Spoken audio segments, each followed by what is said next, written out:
Well, welcome everybody to Mindful Mondays with Laura Cross, and thank you for joining us on this Mindful Monday. Of course, I want to start by thanking our sponsors, Jeff Borschowa, White Sands Premier Travel, Vibe, and BAM Metrics, because without these sponsored appearances, Mindful Mondays would not be possible. But if you are an entrepreneur and you are tired of the typical linear blueprint, maybe you are looking for something and you're hungry for something more aligned, more spacious, and more human, then you are in the right spot. So, because you're going to love my guest today. He is just what you have been waiting for. So it's rough. I'm sorry. I have been on vacation and now I'm coming back. So here we go. But Jeff is a guide for visionary founders navigating the fog between external success and internal resonance. And he's got a background that spans entrepreneurship, system design, education, and artificial intelligence. But he has spent decades helping creative business leaders find clarity, not in just what they do, but in how they lead. He's an author of over 100 books and a speaker who blends strategy with soul. And he's the creator of the Pharos Effect, which I can't even wait to find more about because I love the name of that. But it's a framework for sustainable, spiral-shaped business growth. So Jeff doesn't just believe in one size fits all solutions. There is no such thing, right? So he crafts pathways for the entrepreneurs who are hungry for something more. So please help me welcome my guest, Jeff Borschowa. Awesome. Well, Laura, I want to thank you and welcome back from vacation. I want to hear about your trip, but we'll save that for off air. I'm excited about the Pharos Effect because for years I've looked for that one size fits all, and for years I beat myself up because I didn't fit that narrow little box, or I couldn't replicate whatever was promised, and then it was always, well, you didn't do it right, or it was your fault. So I'm happy to share. Yeah, no, and I love that. I'd love to know how the name Pharos Effect came about it, and how this all came about. How did you get started with this?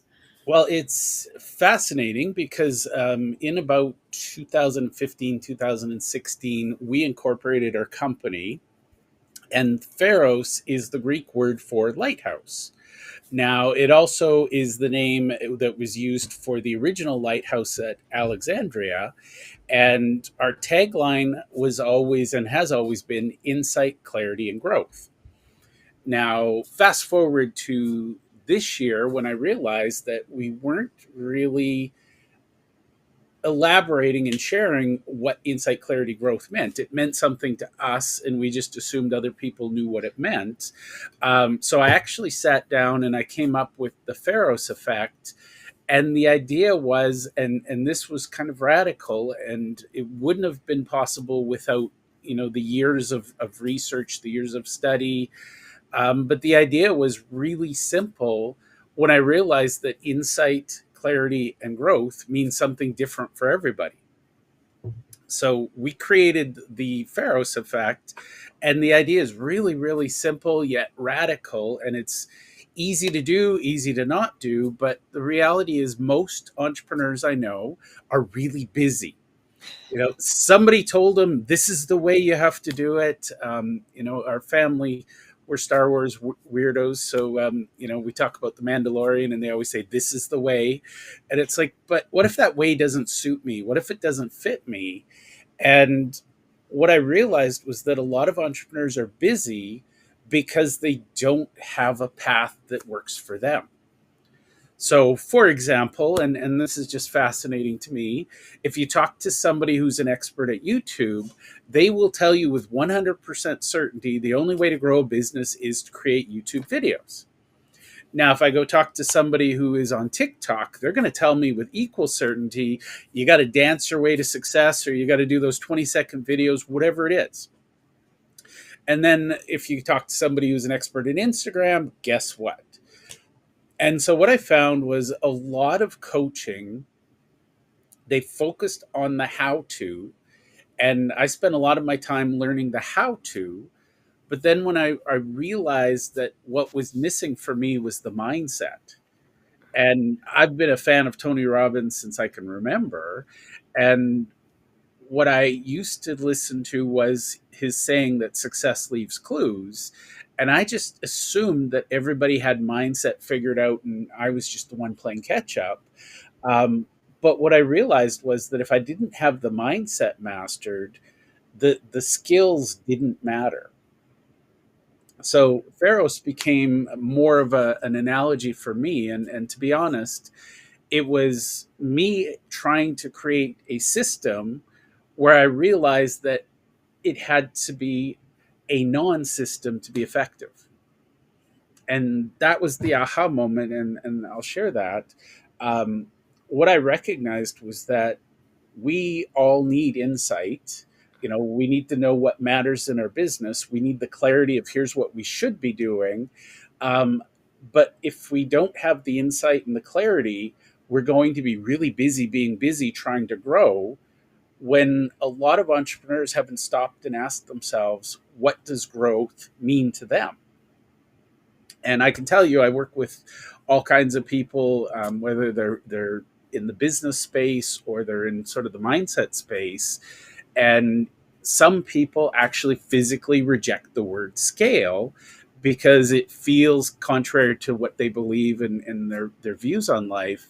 If you went back to the early days, let's pretend we were talking to Christianity, scale probably wouldn't have been a good fit for the movement. Now, forward, a lot of mindful entrepreneurs, they care about their impact, they care about their legacy. And that was the aha moment that almost every one size fits all focuses on what's your revenue targets? Well, for the right people, revenue targets are actually offensive. And that's, for me, I realized, and that's where, I really evolved the Pharos effect, was I wanted to work with people who cared, people who wanted to have impact. And the aha moment for me was if we nurtured the impact side, the revenue side takes care of itself. Whereas if we focus just on revenue, they get bored and they move on. Yeah. And I 100% agree. And I love that because you have to have the mindset and business. It's not really separate to me. It is all together. I kind of wish you knew it was someone you were someone that I knew like a long time ago, because I've been through all the different business things where everybody keeps trying to fit you into their mold, and oh, you have to have this, you have to have that, and you can get lost down so many rabbit holes trying to do what you think you're supposed to be doing, but you don't get off the ground. Because to me, I guess when my aha moment was that I was losing who I was in the process. And like you said, when you put the people first, the revenue comes later. Yeah. Because I know some people that are phenomenal, but when all you ever hear out of them is revenue, revenue, revenue, it really, like you said, it's offensive. It offends people. It turns people off. We're all business owners. We want to, make money, but you want to help people. You lose the whole thing of what you're trying to do when you keep putting the money up first. Yeah. And I found in particular, I work with a lot of people in the wellness space, and usually they had some challenge, some issue in their lives, and they found a cure or a treatment or something, and then they become raving fans and they just want to spread the message.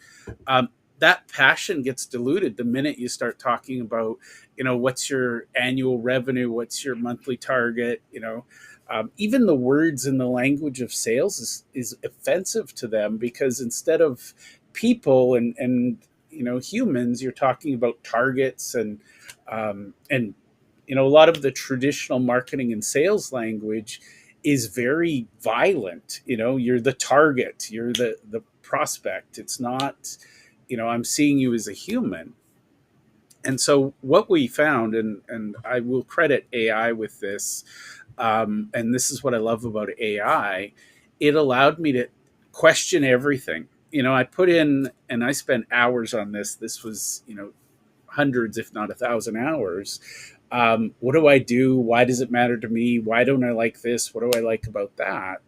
And really, truly, the Pharos effect was me figuring out why I felt different or inadequate when I go, I can go to conferences, and I'd go to ones where you're sitting in the room with business coaches, and they all want to pull out their KPIs, and it just, none of it fit. And I tried to make it fit, and I went to a lot of things, I took a lot of courses, read a lot of books, and I was like, this just doesn't feel like a perfect fit. And what I came to the conclusion, I labeled that fog bound, because I was losing my way and I didn't really know where I was going. And again, once you unlock the Pharos lighthouse, everything just became nautical. So we call people who are a bit lost, we call them fog bound. The people who are somewhat lost but know where they're going, we call them drifting. And the ones who are really in trouble, we call them storm tossed. And I think we've all been there, where it's like, will this end? Right. And I think the greatest gift I could give to people was, and I'm recognizing this, is understanding that we're not alone. There's something unique about the entrepreneur. We all think we're unique. We all think we're alone, and we're like, oh, nobody would understand this. So I actually created my podcast to bring visionary people together, so that we could talk about it, and so that we could understand that we're not alone. Right. And that would be the Big Thinker Universe, right? On YouTube. Yes. Yes, which I had the privilege of being on. Thank you very much. But yeah, no, and see, and I love people that do that and create all these different things. And that's like my whole reason behind this, is for people to know that they're not alone.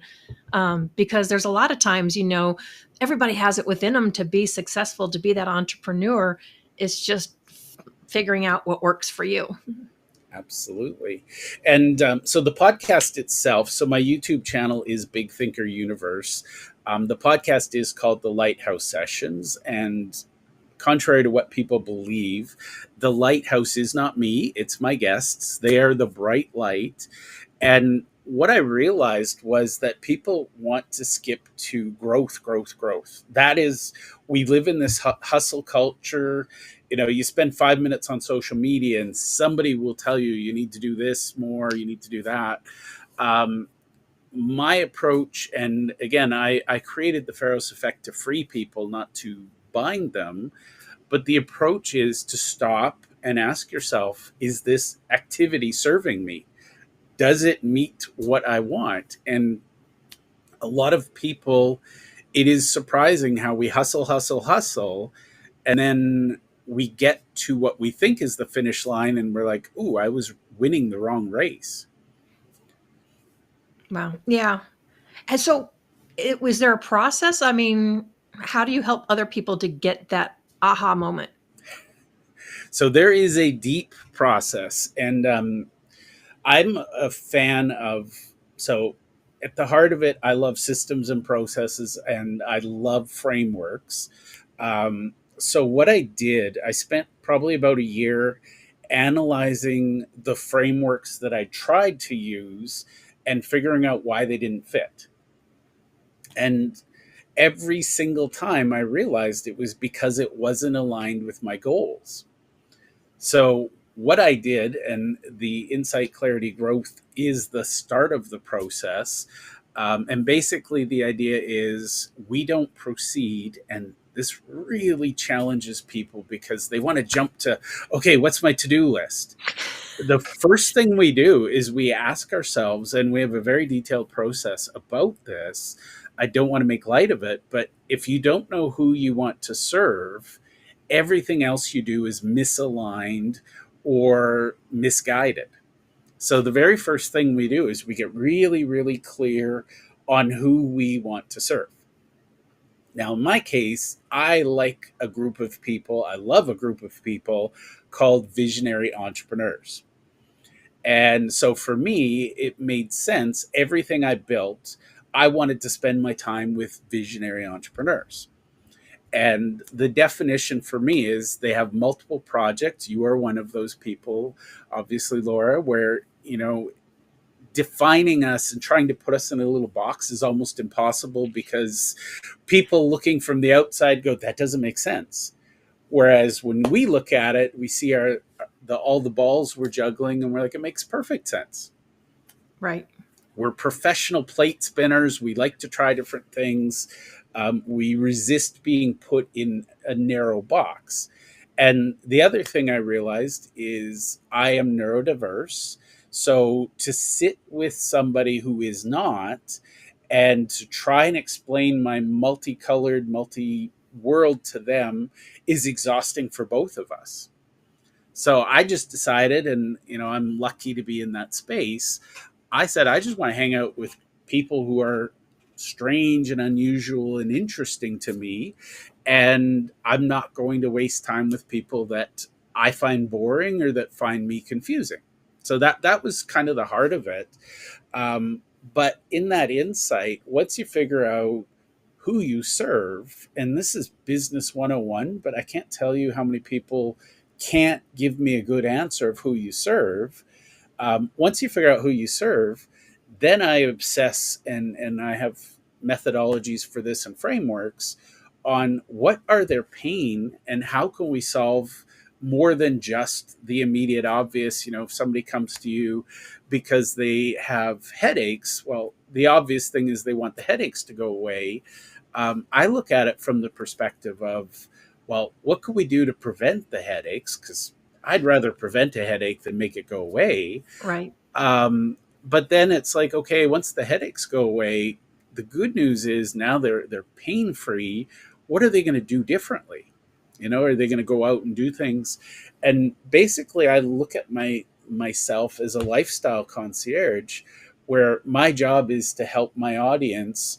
Once they solve the problem they've paid me for, I can send them somewhere else to get the next thing solved. And to me, that's just fun. But the magic is once you get to know somebody, and for the record, I don't solve literal headaches, I solve business headaches. But once you solve it, then it's like, okay, what can we do next? And that's where we start to get into, creating new products. I'm one of those weird people that thinks that most marketing is a waste of time and energy, because the path is, how do I convince you that you need my stuff? But the reality is nobody buys stuff because they want more stuff. They buy stuff because they want the feelings, the emotions that come with that stuff. So what we do is we look at, what does somebody actually want? What are they looking to buy? I do ghostwriting, I do business coaching. Nobody comes to me and says, Jeff, I'd like to buy ghostwriting, or, I need some business coaching. Yeah, maybe you think you need it, but usually it's to solve a problem. Mm-hmm. So once we get really clear on the insight stage, then we can pick the activities we need to do so that we can move forward. And the number one problem I see over and over and over again is that people don't know who they serve. Therefore, they don't say with clarity what problem they solve. So then they jump into activities like, okay, we need to do YouTube videos. We need to do this. We need to do that. The amazing thing is once you get clear on who you serve and what keeps them awake at night, you can actually eliminate a lot of stuff. Yeah, I love that. It's like you find the root cause of why their business isn't going. I'm help people find the root cause of their pain and discomfort. So we're both about the root causes. So yeah, I love that. We're going to have to take a quick break from a word from our sponsors, but I know we have a lot more to dig into, especially when you start talking about, the integration of AI and emotion, because there's so many people that have a block about that. So we will continue our conversation in just a minute.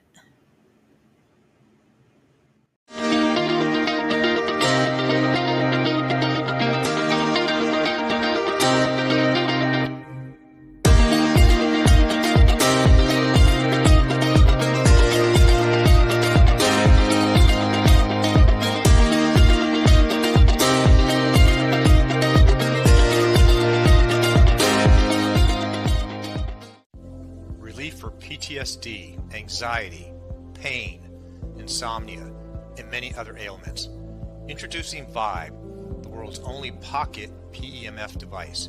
You place in your pocket while cooking, cleaning, relaxing, watching TV, sitting at your computer, reading, or walking. Self-contained standalone device. No drugs. No other phone or Bluetooth connections required. No monthly subscription fees. No apps to download. No Bozone. The future of medicine is in the frequencies. Come join the revolution.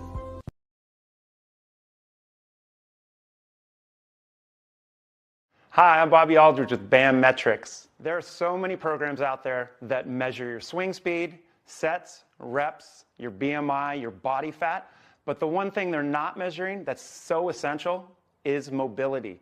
Mobility is the key. If you're measuring your mobility, your performance will get better and you will reduce your pain. I created BAM Metrics to make it easy for people to repeat the exercises so they could do it properly at home on their own. It's simple, it's easy to do, and from a senior to a pro athlete.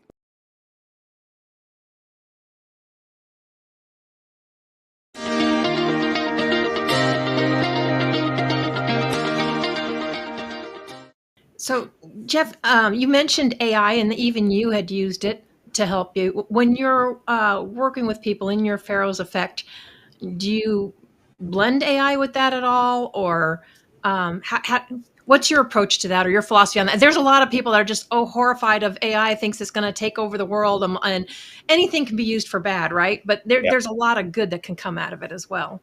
Absolutely. And for what it's worth, when I first started looking at AI, my reaction, I was approaching it from it's going to become Skynet and end humanity. And early on, it's funny because I have these strange conversations. It assured me that humanity will end humanity if humanity is going to end, because it's not about the tool, it's about the people who wield it. And the analogy I give is nothing is inherently good or bad other than how we choose to use it.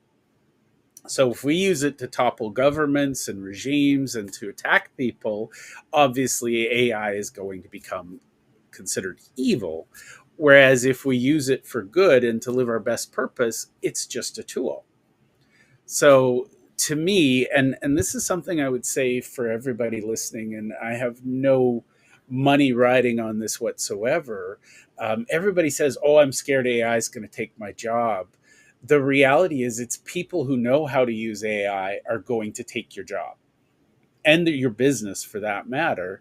And the thing I would say in favor of AI, I don't want Laura to get hate mail over this.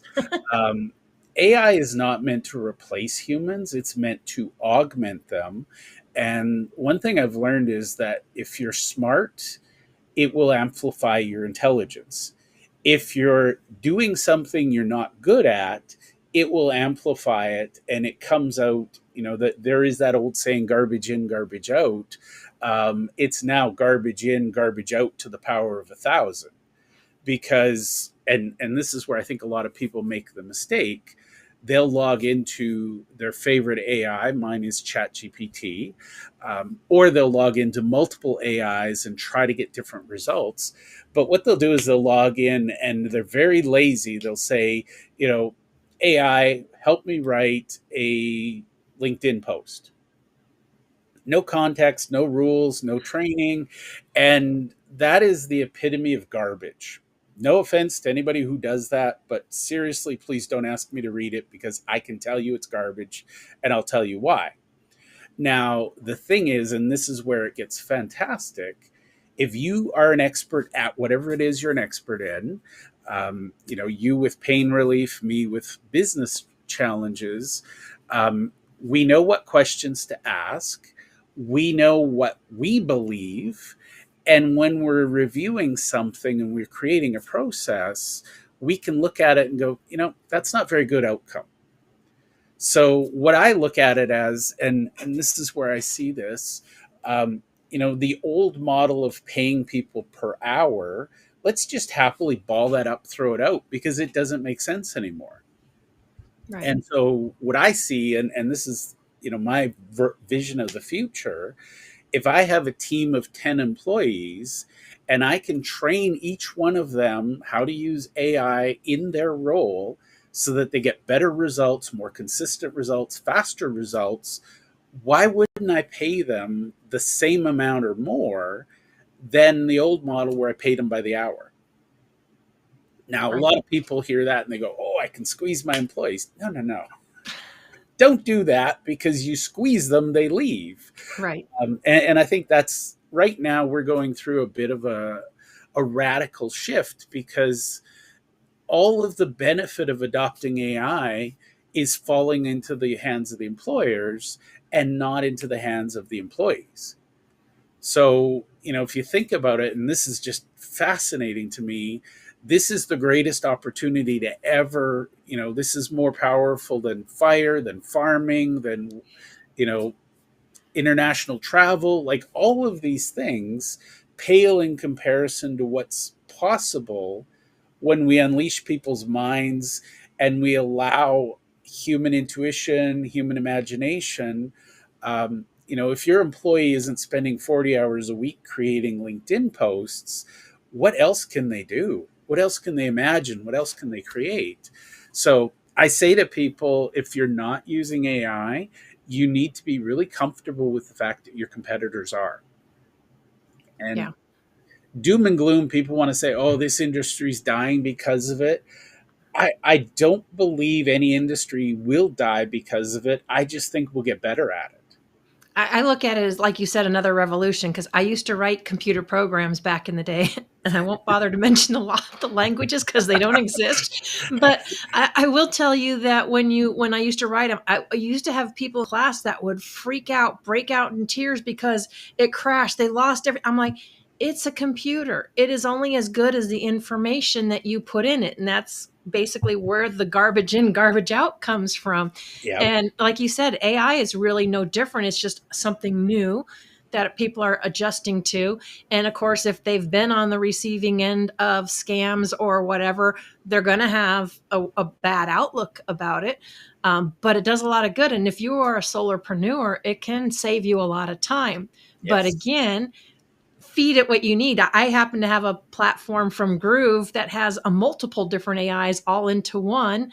I can make it sound like a certain person or myself. I can tell it to be persuasive or to be this, not to use this word. I mean, but people that just slam stuff in there, throw it out, and then send it to you, and it's like, even I've been approached with people like that, and it's like, oh, well, we're doing this, this, and that for you, and you can tell AI wrote it, because first of all, you don't even have the sense to have my guest name spelled right, but it's what AI kicked out, and I'm like, yeah, that does not drive me to want to do business with you. I'm sorry. Yeah.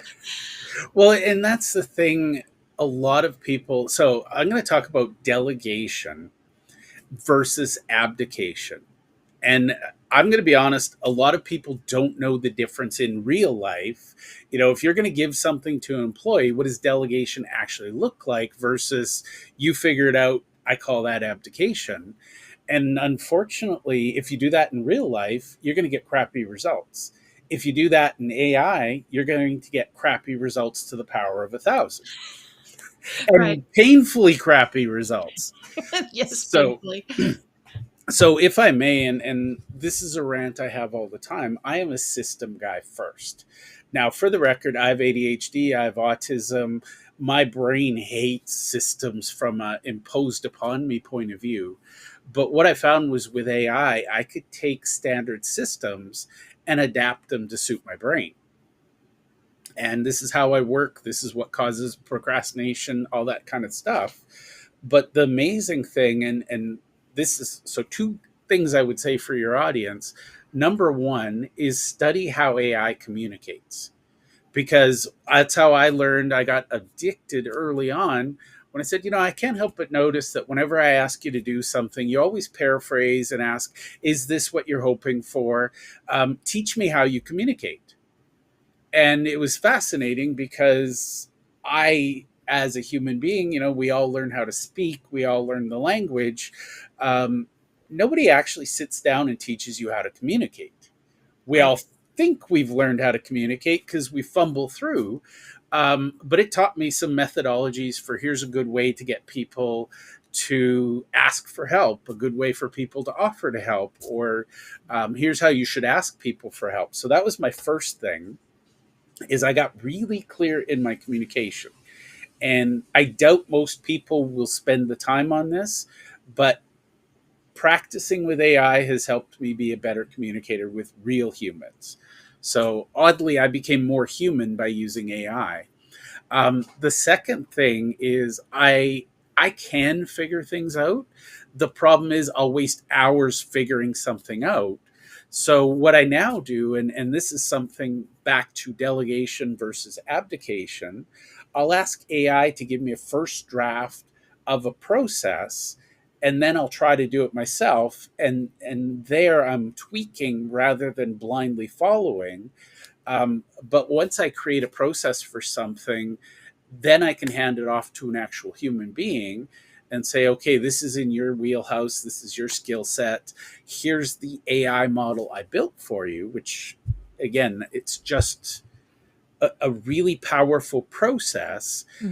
Once you create that process and you codify it into an AI model, the human that knows their job, they'll get to do the work faster. You and I use show notes for all of my podcast guests. AI has a process that drafts it. I'm still the human that reads it and says, yeah, I don't know if that's exactly what Laura said. Let's tweak it a little. But that's the difference between abdication and delegation. Is in abdication, you don't know what success looks like. You don't know what the process is, and you don't know enough to judge whether the output was good or bad. Whereas with delegation, you're still in the loop saying, I don't quite like that. Could we have a little more of this, a little less of that? Yeah. I remember when I first started using it, it's like, okay, do not use the word embark and delve, because I do not embark and delve. It's like, do not write this.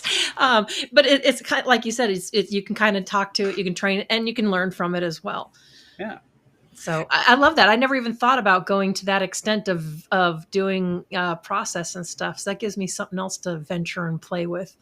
Well, it's fascinating. So if you have, again, most solopreneurs, we do our thing and we just get on with it. And it's like, okay, it's Monday. We hit start and we run as fast as we can. Hopefully we get to Friday with some energy left for our lives and our families. What I'm finding, and this has been a huge time saver. What used to take me a day now takes me minutes. And so, of course, being an entrepreneur, it's like, ooh, I can fill that time with something else. Now I'm being more intentional in filling that time with family time or leisure time. But the cool part, and this is another thing I do, is I'd like to hire somebody to do this for me. I have no idea what to say, what to do, how to ask them. Help me create a request that I can give to somebody. And I'll give you a really practical example. I have a fascinating condition called aphantasia. And it's rare, but in it, when I close my eyes, I see words in my head. Most people see pictures. Most people can remember. If you're asked to remember a vacation, you're going to either think in terms of your five senses. You're going to remember smells, tastes, sights, sounds, whatever. Mm-hmm. I see words. So for me, as an entrepreneur, I find working with visual graphic design people physically painful because I don't have the vocabulary to tell them what I'm seeing in my head. And I'm very frustrating to work with because I'm using words and they always say, well, close your eyes and paint me a picture. Well, my brain's not wired for that. So I actually created a custom AI model that takes my words and translates it into visual. And then I can share it with my graphic designer and he'll look at it and go, oh, you want this? Absolutely. So I love that. And I was going to say, I'm almost kind of jealous because, yeah, I can picture them and everybody wants me to put it into words. And I'm like, and the words escape me where you have the, you have the words. I can see the pictures, but words will escape me, but yet you have the words. So yeah, that's incredible that you have that. Well, and for what it's worth, I tried to be visual because, everybody's visual. And, even Tony Robbins, he'll tell you if you want to achieve success, one of his things he does is you have to close your eyes and imagine a lemon and, cutting into the lemon. And literally what I see is the word lemon, and I see the word knife, and I see the knife cutting the lemon in words. And so I realized that I'm just going to focus on written because everything else is frustrating for me. Yeah. But that's incredible. It's an incredible talent, I would say, to have. And that's like I said, you and I, we don't fit in boxes, right? But we have figured out what our strengths are, and you figure out how to make it work with you, which is why I love when you work with people. There is no one size, because none of us are built that way. We're individuals for a reason. Yep. So in your path, when you were working with people and stuff, what about the creative burnout? I mean, are there practical steps that founders can take to avoid burnout while maintaining their drive and creativity? Yes. And yes. And spoiler alert, it has to do everything with AI. So I have frameworks, a lot of frameworks. And the number one framework that I use is the Pareto principle. And I heard about it in university, and I was like, okay, I get it academically, but it was, study for the test, pass, and move on. But what I realized when I stopped is that 80% of your results come from 20% of your effort. Now, the problem is we all think we need 100% of our results, so we don't bother looking for that leverage point of the 20%. Now, the really cool thing, and this gets incredibly nerdy, I apologize for anyone who hates math, but if you go one layer in further on Pareto, if we look at the 20% that gives us 80% of our results, we can go one layer in, and 4% of our effort gives us 64% of our results. And then I started to pay attention, and this is John Maxwell talks about the 1% solution. That is Pareto, the third layer in. And basically what it says is that 1% of our effort, more or less, will yield 50% of our result. So what I did, because I'm a weirdo, I built a custom AI model that has what I have built in. It's called the 1%, the 4%, and the 20% solution. As an entrepreneur, I build the 1% solution, because that's where my vision comes to life. That's where I can go, oh my God, this is it. And I'm excited. Literally, it's the plan, and it's the whiteboard. That's where me as a visionary entrepreneur, I get really excited, and I can take a bow and go, it's done. Now, anybody listening will go, but is it done? Because really all I've done is come up with the plan and the strategy. But believe it or not, that 1% is 50% of the result, because I know exactly what success looks like. Now, again, most entrepreneurs are trying to do 100% because they don't know what's what. So I slow down and I identify the 1%. That becomes my minimum viable product, my beta release, whatever I call it. But basically, that 1% is something I can take to my existing clients and say, what do you think?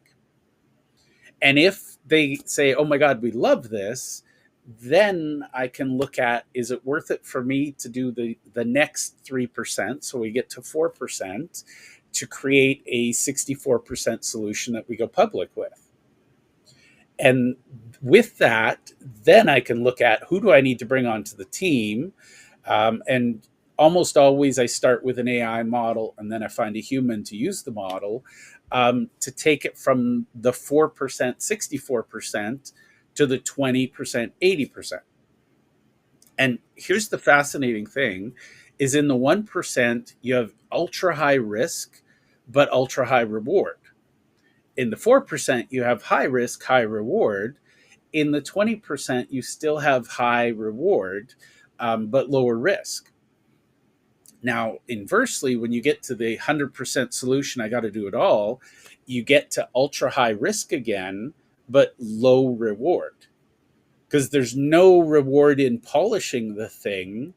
It's the money is in innovating, disrupting, and that's what I see in the 1% solution, the 4%.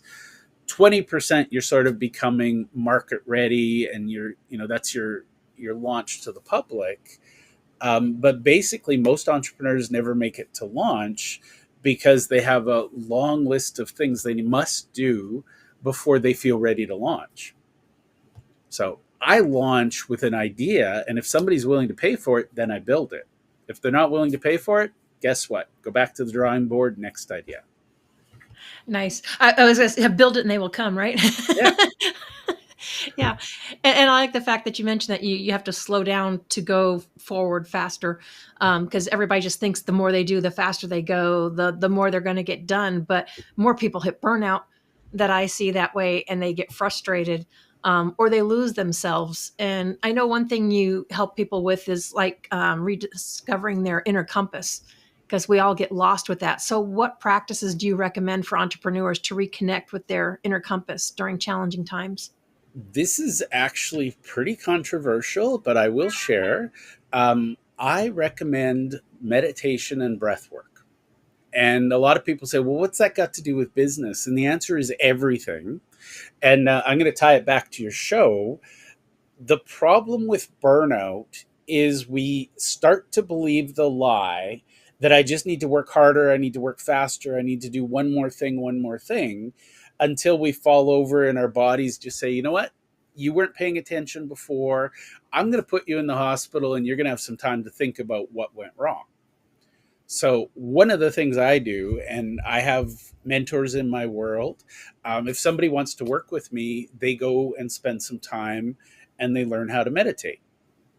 They learn breath work. And it sounds counterintuitive because people, oh, I'm busy, I don't have time. And the answer is, if anybody's actually burnt out, which I have, you think you don't have time to take care of yourself. I can assure you, you don't have time to recover from burnout, because there's no such thing as, take this pill and you're fixed. Your body is going to tell you how much damage you did, and you're going to take some time to recover. And our spirits take longer to recover than our physical. So that feeling of burnout can last a long time.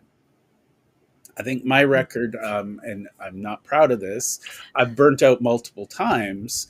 The worst was it took me about a year to get back to the point where I actually felt even remotely close to normal. So Wow. it's cheaper to avoid burnout, I promise. But the magic, Laura, is when you stop, and this is so powerful. I can't even begin to really describe it adequately. But when you stop and you breathe and you take a minute, your intuition will tell you this doesn't feel right, or your guide in your head, whatever that voice is, your gut, you decide what you call it, will go from a faint whisper to screaming saying, don't do that. Yeah. And I see this in a lot of places. They're like, Jeff, I don't have time, I don't have time. And then they're like, oh my God, I can't believe, they're running so fast they didn't stop and ask if they're running the right race. Yeah. And I learned about that a couple of years ago, as far as the deep belly breaths and just Yeah. being in quiet. And it's amazing. And like you say, it may sound simple, but when you're focusing on your breath, especially if you're doing a deep belly breath and you're practicing on pushing your belly out instead of the typical way we breathe, your Yeah. brain has to focus on that. So it really just dumps, everything else. And I've done meditations with, certain people, even over the thing. And it's funny because when they say, feel this, I literally will feel it in my body, where when I'm go, go, go, you don't feel it. I've done a number of those jobs where I feel fine. I go, go, go. And as soon as I sit down, relax, oh, here comes the pain. The pain is now kicked in. And I'm like, okay, I'm in pain now, Yeah. because I slowed down. Once I slowed down long enough, my body just started screaming. But yeah. Well, and the problem with a lot of entrepreneurs, when they do manage to take a vacation, they put the same freneticness into their vacation. So they come back exhausted from their so-called recreation. And it's like, and again, okay, I'm going to really get some flack. Sorry, you're going to get hate mail. You're okay. everybody talks about Disney being the happiest place on the planet. I'm an introvert. It is literally hell for me. So what I realized when we go there, I'm like this all day. Just it's like, oh my God, would these people back off? Just shut up, be quiet. It annoys me. If I spend a day at Disney, I need to spend 2 days at the beach to come down from my day at Disney. Right. And it took us a while to figure that out because the kids, my wife's one of those, well, we traveled here, we're going to get our money's worth. And I'm like, I hate you all. I need to leave. And we just realized when we stepped away from Disney, we compromised. We'd go one day, take a day off at the beach, go one day, take a day off at the beach. And then before we flew back, we always made sure the last day was at the beach. Mhm. And we'd come back happier and have better conversations. But I think that's one of the challenges. And, I think you will get this. People aren't mindful of how things make them feel. And I'm going to be honest, I bought into the Disney propaganda that, I'm supposed to be happy here. And I went down the, what's wrong with me? Why do I hate it? And then I was like, wait a minute, this is not my idea of a vacation. Give me a book and a nice comfortable chair on the beach and let my kids play. I am happy. They're happy. We come back recharged and relaxed. So, but I would say, and if people are out there going, well, should I learn to meditate? Should I learn breath work? Just do what Laura said. And I'm a big fan of 10 deep belly breaths. You generally will forget what you were stressed about. But your brain has more oxygen, so you'll come back and go, oh, I should do this. So again, I'm all about mindset first. But the aha moment for me is everybody, once COVID hit, we all started scheduling 60-minute meetings back to back. I now schedule 50-minute meetings, 50. I'm trying to get down to 25, but 50. And I take 10 minutes to make sure I walk a little bit. I go get a drink, and I always take 10 deep breaths before I start my next call. And guess what? The person I'm about to meet is far more interesting. They're far more interested, and I have more energy for them. Yeah. I have my calendar booked so where I have a 30-minute buffer between each one, because if I run over with one, that's okay. But I'm still going to allow time, like you said, to go do that, reset. And otherwise you're just going in this, and then you're trying to catch up and you think you'll remember. And then you've had so many meetings. It's like, okay, what did we discuss? What was I supposed to email that person? Oh my God, what was my to-do list? And yeah. No, and I've done Disneyland, Disney World. I love them. I will tell you, I am an ambivert, so I love the fun and the stuff. But there's times where sometimes the crowds are just I'm done with it, and I need enough. So like you, it's quiet time. It just kind of depends on what mode I'm in, and there's nothing wrong with that. But I have known people that do that too. They just like their workday, they schedule out their, I'm like, that is not a vacation, because, oh my God, do they come unglued if something goes wrong? I'm like, you gotta learn to just flow with it. Really, it's so much better. We only got a few minutes left, Jeff, and I know you and I could go on forever, but because I really do love your approach and what you do, and how you help people to do that. The story, is it storytelling? You have storytelling involved with that? I mean, how do you do you blend storytelling in with people when they're doing stuff? Absolutely. So one of the requirements when I work with somebody is we create a business parable. And the reason we do that is nobody cares about your reasons for me to buy your thing. But if we can identify why somebody would want to buy the thing, and we can walk them through the story, then they'll come to the logical conclusion either it's a fit for them or it's not. But the aha moment for me is if I have to convince somebody, and I took classical sales training, so I can overcome objections. It's exhausting for me. It's exhausting for them. And there's a good chance tomorrow they're going to wake up with buyer's remorse and go, oh my God, I don't need this. I want to send it back, or I want a refund. What I've found with good storytelling is they make their own decision completely independent of me or my clients. And if it's a fit, they'll tell you why it's a fit and they'll want to work with you. So that's kind of a requirement for me in my business. Once we've got that insight and the clarity, the growth is a byproduct. And again, a lot of people want to tell their story. I hate to break it to you, but your clients and your future clients don't care about your story except how it makes their story better. So if you can show them what that story should look like, and I've got a lot of business parables I've written. It is fascinating to me because people come and say, I was stuck here. You gave me the permission to explore this option. Thank you. And to me, I think that's the greatest gift as an entrepreneur, even, whether you're a solopreneur or an entrepreneur or whatever you want to call yourself, if you can give your potential clients and your clients value in your marketing and sales process, they're going to love you forever. They're going to refer you to other people. Again, nobody books a vacation because they desperately want something called a vacation. They want happy kids, happy spouse, yada, yada. They want to decompress. They want to wake up and smell the flowers of Hawaii in the morning, whatever it is. But the key is helping them understand what they're getting out of it. Again, nobody wants the pill that takes away the pain. They want whatever their life is after the pain is gone. Yeah, definitely. So I encourage storytelling, and for what it's worth, I teach people how to tell their story all the time for free because, number one, I want people to tell their stories. Number two, I don't want, if they can't afford a budget, they can't work with me on a paid basis, I still want them to walk away and at least take the time to tell their story. Nice. So we have a couple minutes left. I have your website up. That's probably the best way for people to connect with you is on your website. Honestly, the best is through LinkedIn. Okay. And I spend most of my hours on LinkedIn.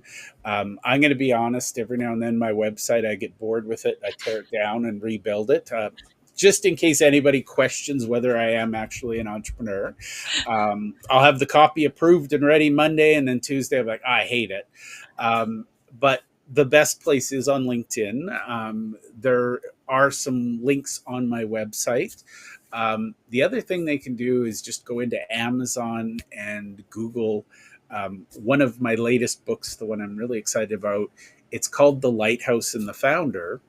And basically, it's the story of a character named Alex Rivers who finds his rhythm in his business, and he lets go of things and he learns to honor the things that serve him. Nice. I will definitely have to check that out. I know you have a number of them. But Jeff, I want to thank you so much for joining us today and sharing all of your nuggets of wisdoms, because I know there's a lot of people out there, entrepreneurs, visionaries, founders that are just stuck, and trying to fit those molds. So definitely want to have them be able to reach out to you, especially if they're feeling stuck. You're tired of the whole linear things. I so love your approach, and thank you so much for taking the time to share that with everybody today. Well, thank you for having me, Laura. It's always a pleasure to talk to you, and I love sharing that, we can do more when we stop doing more. I always say we can do more together, and yeah, stop trying to do it all yourself, right? Yeah. Well, thank you everybody for joining us. Absolutely reach out to Jeff. He's easy to find. We'll have all the links will all be in the description of the show, so it'll be easy to get a hold of. But if you're that person that's feeling stuck, you can see Jeff is really easy to talk to. He's got a world of knowledge, so reach out, and we will catch you all next Monday. Have a wonderful week.